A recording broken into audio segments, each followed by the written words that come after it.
Hello, David Zritsky for the Bond Experience. Welcome back. All right, we've got to take a moment, a beat here, because I'm wearing an outfit that is a different character other than this guy. I know, relax, heresy, craziness, sky is falling. No, we're moving into a discussion about an accessory of a different character from No Time to Die that we do not know too well.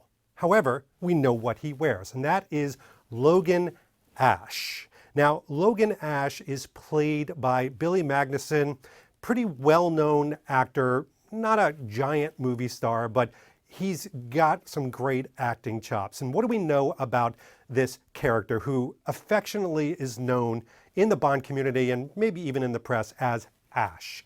So they kind of cut off the Logan part, even though that's a badass name, Wolverine fans. So Ash, we know, is a CIA agent. And I think it's very interesting how Siddharth, the costume designer, dressed him in a relatively vanilla outfit. We've got kind of an off-white shirt. We've got some pretty basic beige pants and a black belt with a silver buckle. That's pretty vanilla. It's not as interesting as baby corduroy or really cool NPL Army Commando type sweaters. No. He's a pretty vanilla guy. He works for the CIA. And it's too early to really understand, is he a bad guy or is he a good guy? Is he misunderstood? We've seen a couple of shots of him in publicity photos. We've seen a couple of shots of him behind the scenes and a blink if you miss it type of persona within the trailer itself. So we're actually going to explore this because there is an accessory from a brand that you know already. We've done some videos about it, and that is Barton Perreira. So Barton Perreira seems like it's almost captured all of the sunglasses in No Time to Die as far as a monopoly is concerned, outside of a couple of Varnays. But Barton Perreira also did the sunglasses that Billy Magnuson Ash wears. How do we know this? Well, we know it from confirmation of visuals, plus Barton Perreira themselves have finally confirmed that these sunglasses, these are the Courtier sunglasses, which is a very interesting name if we make some assumptions about his character. But let's talk about these sunglasses. That's what we're going to focus on today. First of all, interestingly enough, the box that Barton Perreira sent to me that have the sunglasses, this is what came in it. This is it. It's the cleaning cloth and the sunglass case and obviously the sunglasses. So why do I point that out? Well, these are the most expensive of the entire line. They're over 600 American dollars, US dollars. And you can make your own translation. Thank you. Not here to do math for you. But the reality is I asked, where's the box? Now, if you remember, these Nortons came in a box like this with a wonderful 007 sleeve on it, and you took it off, and there was kind of a pebbled leather and all the accoutrements and the cards on the inside and pomp and circumstance. There wasn't any with this, and I asked why, and they said, that's because these aren't Bond's sunglasses. These are a different character. So we didn't put them in kind of the limited edition type box. I understand where they're coming from, but these are still emblazoned with the 007 logo. So to me, to complete the collection, I would have wanted the entire packaging. I would have wanted this outside box. I would have wanted all of those pieces. And unfortunately, we didn't get them with this, and yet it's a higher price point. So listen, I've got to be authentic and I've got to be frank and transparent with these reviews. That was a bit of a disconnect with me. Again, we're going to get into this and I think you're going to see that I like these, but it's a bit of a disconnect. All right. That being said, let's jump into the sunglasses themselves. First of all, it comes with this cleaning cloth. Now, it comes in this nice packaging, very well emblazoned, and when you open it up, and take this out. And if you've seen any of my other reviews, this is not going to be a shock. But the cleaning cloth is uber cool. Now, I don't mind the cleaning cloth being emblazoned with 007. There's a lot of question about branding. It's, Bond wouldn't have a 007 on his branding. Yeah, I get it. I'm not Bond. I'm a collector. So this is cool. This is fine and fun. And Then we've got the case itself. Now, for those of you that aren't familiar with this case, this is a really cool, interesting case. You can see it's got almost like a triangular motion. It's very cool. And you're like, how am I going to fit that into my pocket where I'm wearing the sunglasses? Well, first of all, it's got this kind of clamshell lock on it. And when you open it up, you've got the Barton Perreira. And then inside, you've got the sunglasses. Now, before we get to these sunglasses, I want to show you something with this, because this is kind of the magic of this. So to put this into your pocket, you simply fold these in, and then voila. That's how thin it is. You could put it into a jacket pocket, you could put it into your pocket, you can put it into a glove compartment. My point being, this is a really cool design. I love that they had these before James Bond, but this is kind of a James Bond type scenario here that it actually does fold up. All right, folks. Let's get into the sunglasses. So we're going to bring them up close. Now, I'm going to read you off some of the details of these sunglasses because I think it's worth it to hear about these. So, as I mentioned, these are the Courtier sunglasses. I know I sound like I'm saying courier, but they're the Courtier sunglasses by Barton Perreira. It says, discover the rebellious nature of Barton Perreira's Courtier sunglasses as seen in No Time to Die. Barton Perreira believed that every pair of sunglasses should fit as perfectly as well-tailored pieces of clothing. And these frames are handmade in Japan by highly skilled craftsmen focused on perfecting every detail. This modern silhouette is prominent and stylish. A slim brow bar elevates the look and keeps the distinctive style wearable. The handmade frame is built from xylonite, acetate, and metal with anti-reflective CR39 lenses. You know the CR39 lenses, huh? The signature lightweight feel of the sunglasses is due to the resin-based polymer plastic used. Xylonite is tumbled for several days before hand polished twice to create a seamlessly smooth surface. This material selection and uncompromising process results in a light, durable product with a deep gloss finish. The sunglasses are finished with 007 inscribed on the metal temples, and there they are. Not as prominent or standing out as some of the other ones, which is not a bad thing. Dimension, eye size is 52 millimeters, bridge size 19 millimeters, temple length 148 millimeters. And there you have it. All right, but the real question is, how do they look on, right? I mean, that's everything. These are not supposed to sit in somebody's collection or counter, so how do they look on? Here we go.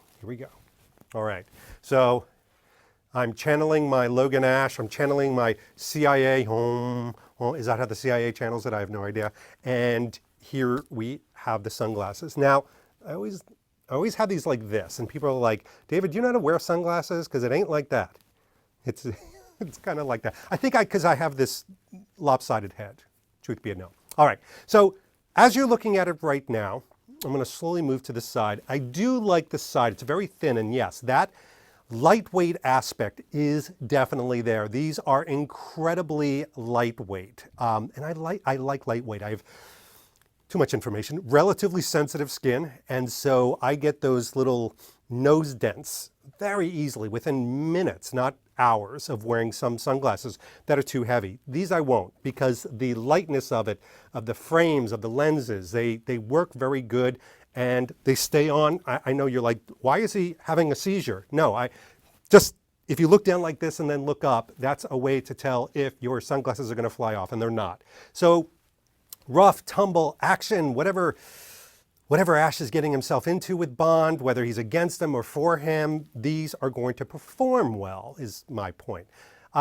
You could see how dark the lenses are. They almost look like they have a gradient in this particular light. It may change in ambient light right now. We've got a little falsetto light going on. What do you call it?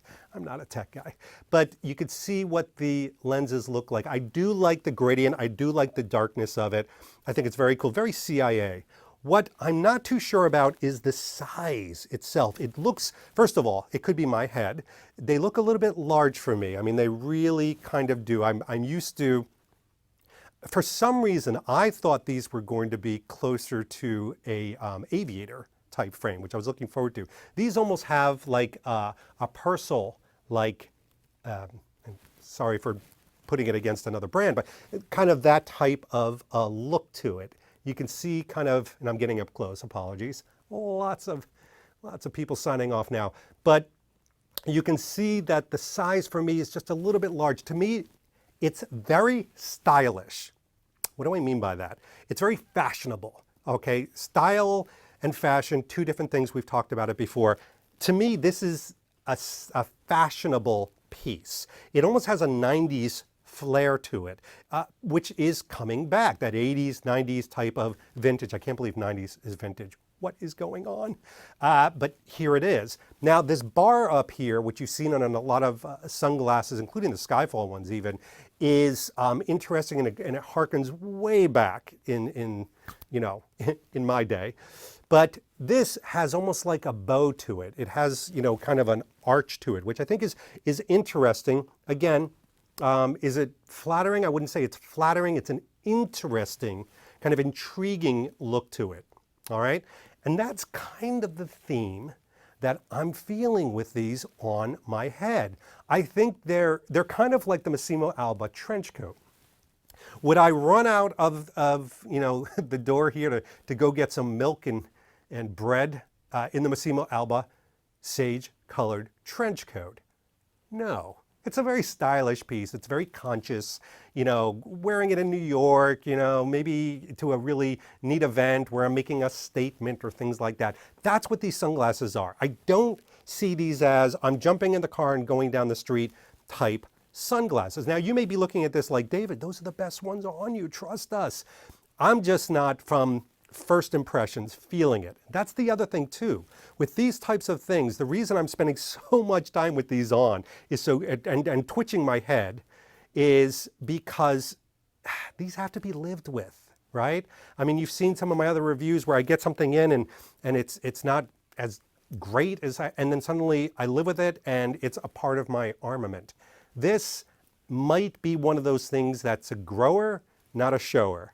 My apologies to the children in the audience. But right now, for example, these wouldn't be my go-to, as opposed to the Nortons I wear all the time. I mean, my Nortons are on my desk, and it's usually the ones that I grab to, along with my aviators. It's usually those two pair of sunglasses. With these, I'm just not seeing it right now. It's a little too fashion forward, as opposed to traditional, classic, stylish. And I'm actually very glad that Siderat and all the people that had influence in choosing some of these items spoke to this for Ash. I'm glad that Ash has it. These wouldn't be for me Bond. I mean, the Joes look very Bondish, that Wayfair type, traditional.